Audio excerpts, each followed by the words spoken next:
Okay, hi everyone. I'm actually back here, and today I'm actually going to make a slightly different video, which might be somewhat different from actually what I'm used to making.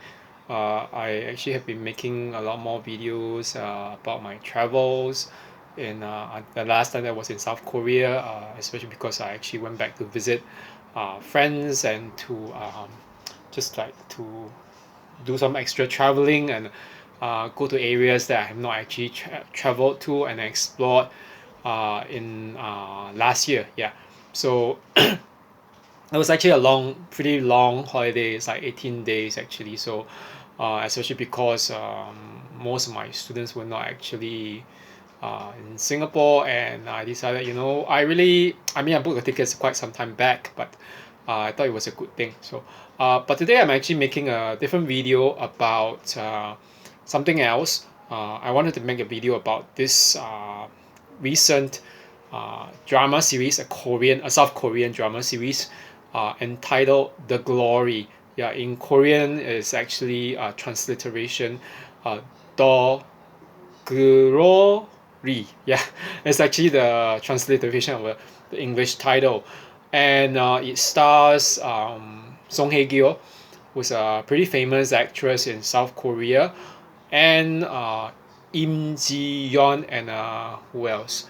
Park Song Hoo. Yeah, quite a few famous actors in South Korea. Well, I mean, the young ones, and Song Hyo is actually around almost turning 42, but she still is beautiful. But that said, I wanted to actually make a different video. I mean, the video of not so much about the cast, the aesthetics, or whatever. But I thought that particular drama series, The Glory, which was actually released on Netflix recently, has actually garnered an international following, and from the perspective of someone who was actually student majoring in performance and film studies, and who has actually taught courses in performance, and I thought that it was actually quite good, and also from the perspective of psychology and clinical psychology, yeah, in terms of personality disorders. The the Glory actually is a very good drama series, okay, written by South Koreans and enacted by South Koreans, which actually give us an insight into clinical psychological disorders, mainly narcissistic personality disorder. Um, I do not actually claim to diagnose any of the characters in the drama series, but I believe that the majority of them, I would say the majority actually, at least among the antagonists or the bad characters, they suffer from one form of or another of narcissistic personality disorder. It could be overt narcissism, or it could be covert narcissism. Okay, just go back to what actually I'm actually going to say about this in terms of narcissism. Okay, because I actually made some notes and I posted it on Instagram, but it was being cut off. Okay, the Glory is actually especially quite interesting because, from my point of view, the plot actually centers on the character of Moon Dong Eun. Okay, this girl from who was bullied when she was 18 years old in high school by a gang. Okay, a gang of different girls and guys, and the head of the gang, um, uh, Park Yeonjin, okay, Park Yeonjin, okay, she actually instigate the various members of the gang, including Sarah, pastor's daughter, Hye Jong, who's actually a daughter of a laundromat owner, and also two males, Myung-ho, who's actually a ruffian who doesn't do anything, who's a good for nothing, and also Jae-jun, who's actually a really rich uh, son of a chaebol, or chaebol meaning like those uh, major conglomerate in Korea. So the thing is that when you look at this particular drama and how the characters behave, you can actually arrive at the conclusion that these various characters, they actually, except for maybe Moon Dong-eun and her fellow victims and those helping her, the other people, the perpetrators of those the abuse that is actually done to her, are very definitely narcissistic. Okay, even if they are not suffering from the disorder. Okay, so I think that is actually a very important look into narcissism because okay, it actually features the actress Song Hye-kyo, okay, as Moon Dong-eun, and Moon Dong is actually a former battered teenager in high school, turned into an elementary school teacher, um, who tries to seek revenge on her high school bullies. It's actually a very excellent piece of drama and study in human psychology, both of trauma victims and also of perpetrators of abuse, especially of narcissistic abusers who actually have difficulty controlling their anger, their own anger issues, and use money, sex, and powerful connections to get away with whatever evil they do. Okay, so let me talk a little bit more about the character profiles of the abusers who actually abused Moon Dong-eun in high school, leading to her dropping out of school. Okay, this includes her teacher, who was actually closing one eye and claiming, you know what, what's wrong with friends beating each other and hitting each other? And he even took out his golden watch when she withdrew and claimed that she was being abused. And then he kept on hitting her non-stop. Yeah, that teacher was actually quite an abuser himself. Okay, that said, okay, let me go onto the character profiles of the different abusers in that gang led by Park Yeon-jin. Okay, Park Yeon-jin is actually the head of the gang, and I will call the head honcho because she is the classic case of a female psychopath. I really mean a female psychopath because what does she do? She instigates her co-conspirators to actually hit Dong-eun and also burn her. Yes, burn her using a hot curling iron for the hair. Okay, and this leads to scars on her both hands. And on top of that, she also instigates them to stalk Dong-eun in her home, not only just messing up her home and destroying property, but also beating her up and leaving more scars on her, decolletage area, her back, her hands, and all throughout the areas, leading to Dong-eun having to actually cover up all these scars with long sleeves. Yes, long sleeves and pants, or if not a long dress. It's actually quite obvious in terms of the psychopathy of Yeonjin, especially because she has no conscience.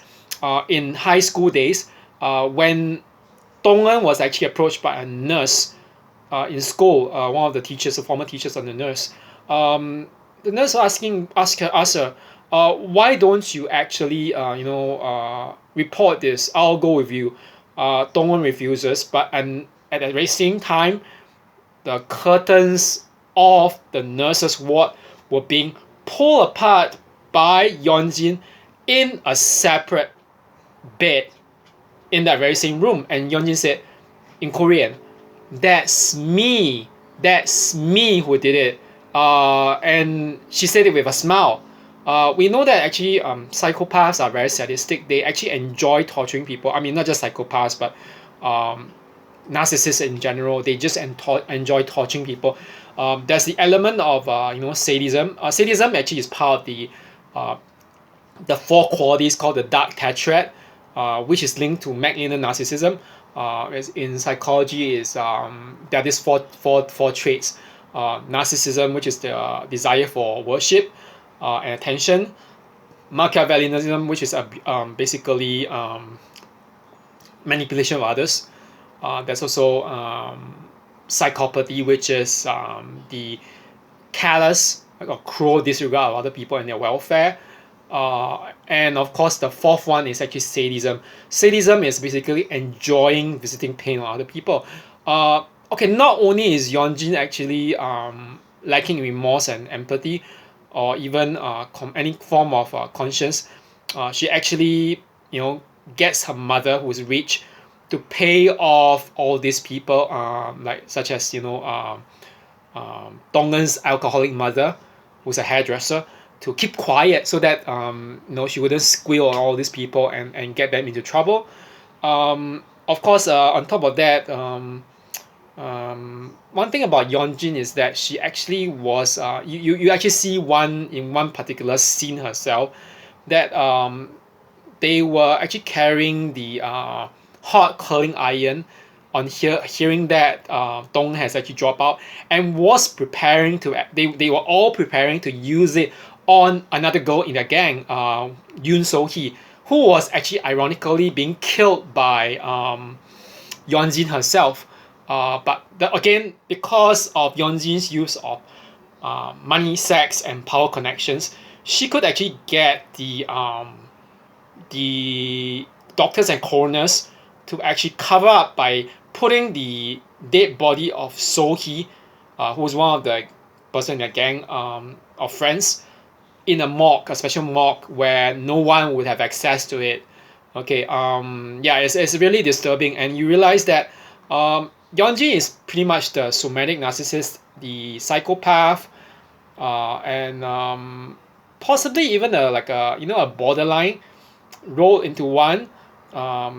She has a very unstable character because but there's one thing about her, and of course when you realize that when she actually learns that 18 years later that Donggen is now the homeroom or elementary school teacher of her daughter, who goes by the name of Ha Yi-sol, because her husband's surname was actually Ha, H-A.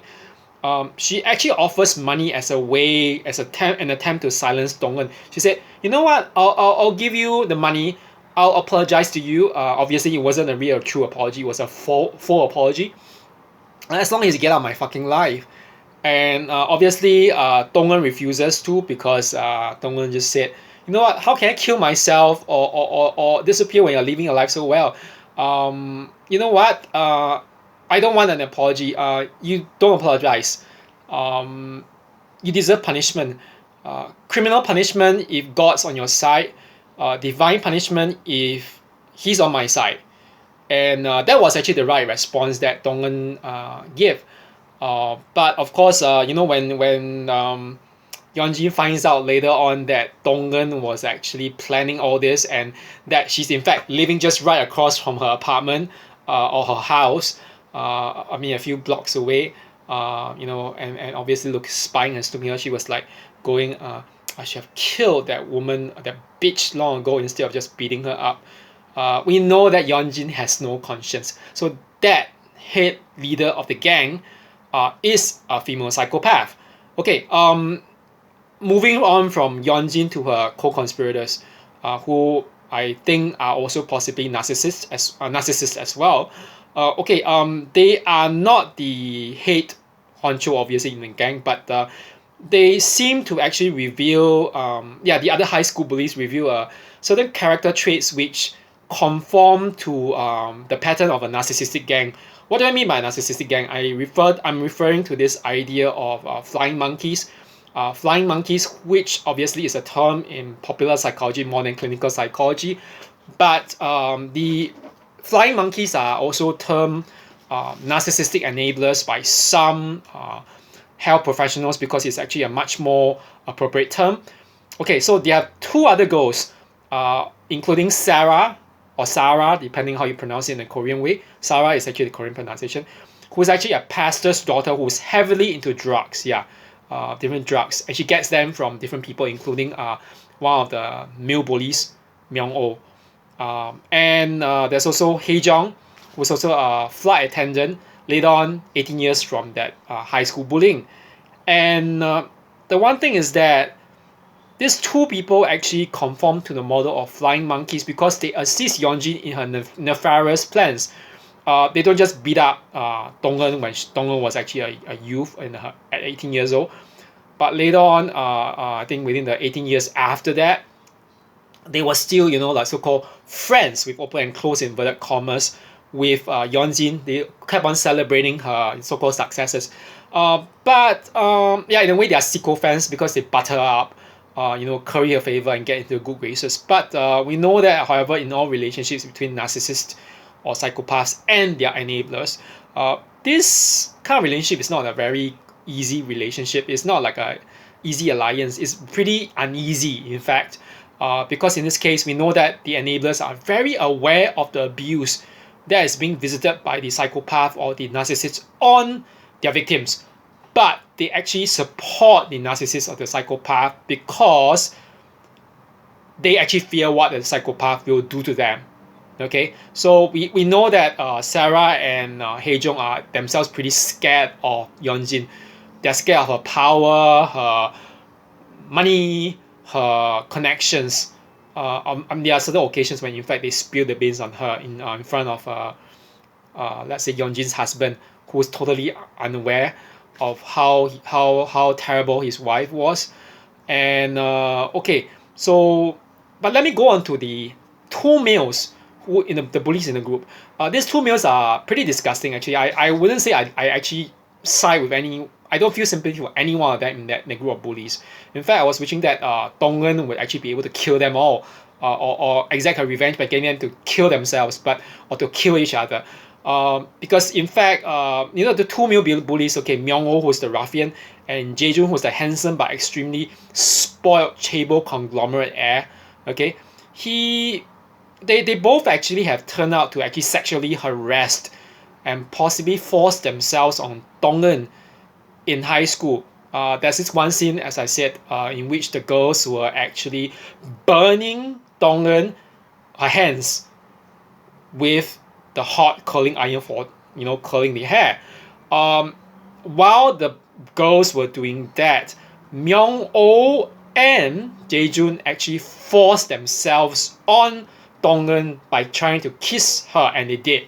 Okay, and of course, I think that Myung-oh and Jae-jun, these two males, they actually affirm a kind of a parasitical relationship between narcissists and their flying monkeys. Okay, in a way, why? Okay, why did I say that? Myung-oh is actually a ruffian. He's a good for nothing. He has no job. He has no proper job. He's actually something like a drug, not really a druggie, but he panders or gets drugs for Sarah, who's addicted to drugs. He has all these connections, like criminal connections and whatever. But he keeps on living off the graces of Jae-jun, who's very rich. It's like a parasite. And right from high school into adulthood, and on top of that, he willingly puts up with abusers. There are some scenes in the beginning of the drama series for the first season, which is 8 episodes, in which Jae-jun was actually like he's not a really nice person. He's actually very mean and terrible because he actually abuses Myung-oh, who's actually his so-called lackey, physically and emotionally and verbally. He just hits him sometimes on the head. Although we know that actually, in all honesty, Myung-oh could have used violence and retaliated. But Myung-oh puts up with that, and all for the money and everything, the convenience. And on top of that, there's something about Jae-jun. Jae-jun himself, although he claims he's actually rich and he's good looking, he seems to actually affirm a certain pattern of I would say a covert narcissist, a hidden or very subtle kind of narcissist, because he actually puts on certain like characteristics of like he displays the characteristics of a vulnerable narcissist, especially when he tries to actually reclaim this paternal relationship with Ye-so. Yeah, Ye-so, who's the daughter of Yeonjin, turns out not to be the real biological daughter of Ha Do-young, who's the husband of Yeonjin, but in fact it was being revealed somehow via Dong'eun's basically snooping and investigation and sleuthing, that in fact Ha Ye-so, the little girl in kindergarten, who's Yeonjin's daughter, was actually also the daughter of Jae-jun. And we know that this Yeonjin, who's the psychopath, she had been actually sleeping around with Jae-jun, or as in dating him, and while she was also dating her then boyfriend, but later husband, Ha Do-young, who's actually a very rich CEO of a corporation. And yeah, so basically, but at the same time, you can't just say you don't sympathize with Jae-jung as well, because not just on account of him being the vulnerable narcissist, but because he uses a lot of people as well. He uses Hae-jung, the flight attendant, because in one other scene, he tries to actually use his status and power to get sex from her. And we know that Hae-jung, one of the girls, she's pretty much a go-getter. She gets, she wants all that money and all the status, because she claims that, what, real life is just like the division between business class and economy class. There's always a curtain dividing them. That's the way, Korean Air or Korean Airlines are like, and probably other airlines too. And she claimed that the only way for her to actually get away from economy class, I mean metaphorically, into business class or prestige class in real life as a flight attendant or whatever, is by basically sleeping with the right person, or marrying the right person. So we see this kind of parasitical relationship that is going on. So and yeah, the gang of five, two men, Myung-oh, Jae-jun, okay, and three women, Yeonjin, Sarah, and Hae-jung. These five are probably the narcissistic gang. Okay, that's one thing. That's one aspect of the backstory and the character profile traits, which are what I regard to be narcissistic. Okay, there is also another aspect, which is the backstories of those who assist Dong-eun and support her in her plans for revenge. Okay, this is another equation to the plot. This reveals the solidarity between abuse victims. Okay, why do I say that? Okay, there is firstly the character of Hyung-nam. Hyung-nam, a woman. Okay, she's a janitor, she's a cleaner, she works on behalf of a rich family.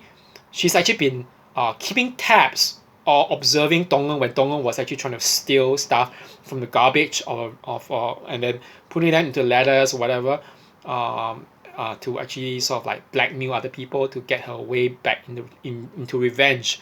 But instead of reporting Dong-eun, she actually gives her all the stuff, all the garbage, and tells her, you know what, I want to help you. And when Dong-eun asks her why, she said, I need your help too. I admire you, but I want you to help me with something. Help me kill my bastard of a husband who abuses me and my daughter. Okay, so we see that there's a kind of solidarity between her and Dong-eun. She even helps Dong-eun to spy on other people, including Yeonjin's husband, Ha Do-young, to find out what is going on. And yeah, there's a kind of solidarity precisely because of Hyung-nam's status as a victim of domestic spousal violence. Okay, and Dong-eun also actually, I mean, she's not like she's nowhere near the narcissistic bitch or psychopath that Yeonjin and her group of friends are. In fact, what she does was actually, she actually offers to tutor Hyung-nam's daughter so that her daughter would be able to excel in school in her studies. And on top of that, she actually pays Hyung-nam for different things, such as her car, and also different things, and even offering to actually send her daughter overseas to study in a different, in a different country, I think in America, so that they can break out of that particular chain of poverty and spousal domestic violence. So it's really amazing the way that it was being done. And I like the way it was being done because it shows a kind of solidarity between two of them. In one particular scene when Dong-eun muses to herself while looking on her different, the different perpetrators of the abuse against her when she was in high school, she actually said something in Korean. It was a question, a rhetorical question actually, from what I perceive. The solidarity between victims and the solidarity between perpetrators, which is stronger. I think as far as we can tell based on the drama series, the stronger solidarity is the solidarity between abuse victims, because they truly want each other to break out of their cycle of abuse and violence. And there's another character actually who is actually very interesting. He's the character of the doctor, Yo Jong. Yeah, Yo Jong. Uh, don't confuse, there's a lot of Jong in Korean names. Jong can also mean emotion, but he also means different things in according to Chinese characters that they were derived from. But this character of Yo Jong was actually a senior in university that she encounters. That Dongwon encounters. But there's something about him, because we see that he's the doctor who actually teaches Dongwon how to play the game. It's like something like a chess game of Go. Okay, so that Dongwon can use that to actually get the attention of Ha Do Yong, who's Yeonjin's husband, and to try to build up some kind of a relationship with him, to sort of like to turn him against his wife, his psychopathic wife. Um, but one thing about Yo Jong is that he's also actually a victim. How do we know? Because there are some moments of flashback to what actually happened, what caused him to actually fall in love or to help Dong'eun. Dong'eun was actually the victim of abuse in high school, was actually the very first girl that he sees in hospital when they were both on the sick bed. Yeah, in the A&E department. I mean, Dong'eun collapsed because she was working like a few jobs, very hard at job, and she was lacking nutrition. And then of course that was in her younger years. And one thing was that Yo Jong, the doctor, he was still a pretty young man, but he in university, but he tried to save his father from being killed by a psychopathic murderer in hospital, but to no avail. So he was in fact being beaten up and hurt as well. And so across, the beds were across from each other. You should have seen, and the hands were like, very close. Their hands, yeah, each other's hands, and nearly ended up touching. And there's a sense that, it was almost like love at first sight, like kind of it was like a compatriots in suffering. I wouldn't call it a trauma bond, although it can be a form of trauma bond in a way. But because trauma bonds actually exist more between the abuser and the abuse victim. But in a way, it was kind of solidarity. And obviously, we see that for years after that tragedy that happened to Yo Jong, the doctor, we know that the psychopathic murderer of his father, who's a former patient, actually kept on sending letters from prison to Yo Jong to mock at him and his father, saying, you know what, you can't even prevent your father's death, and you deserve it anyway. I'm trying to torture you, whatever. This is another thing about psychopaths again. These letters were being intercepted by actually Yo Jong's mother, who was still surviving and still living, and who was actually also a doctor like his father. So the whole thing about this solidarity between victims is quite interesting, because we see in some particular flashbacks or scenes when Yo Jong looks at his surgical tools as a doctor. He doesn't just actually look at them. He actually has certain fantasies about using those tools, the knife, the scalpel, everything, to kill the murderer of his father, like the fantasy of him plunging it. This is actually one of the kind of symptoms of a kind of a PTSD, because you project that kind of revenge fantasy where you can get back at the one who has hurt you or destroyed you or your family or your loved ones. And of course, this is also very much the one thing that Yo Jong had to actually receive therapy for, to sort of to redirect or to calm down his simmering anger, but which he stopped actually, because ever since he moved from Seoul to the city of Saemyeong. Okay, it's a different city. I don't think it exists in Korean culture, although I'm not very sure myself. But obviously, we know that there's a kind of solidarity between him and Dong'eun as abuse victims, because there's one very powerful scene in that drama series itself, when he tries to actually convince Dong'eun that, so what if you actually even end up destroying Yeonji and her gang? do you get anything? You're also destroying yourself in the process. But Dong-eun actually tells him, you know what? It's not enough. I can't just stop, and I don't plan to forgive them because they broke me totally, my spirit and my body.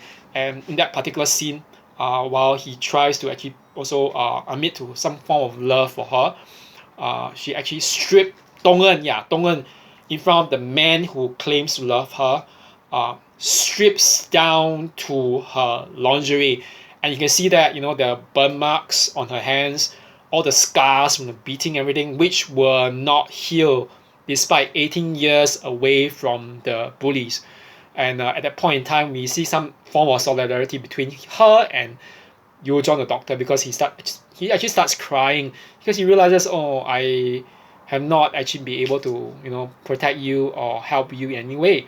And in fact, here I am trying to be the so-called better person, ironically, when I don't even know your pain.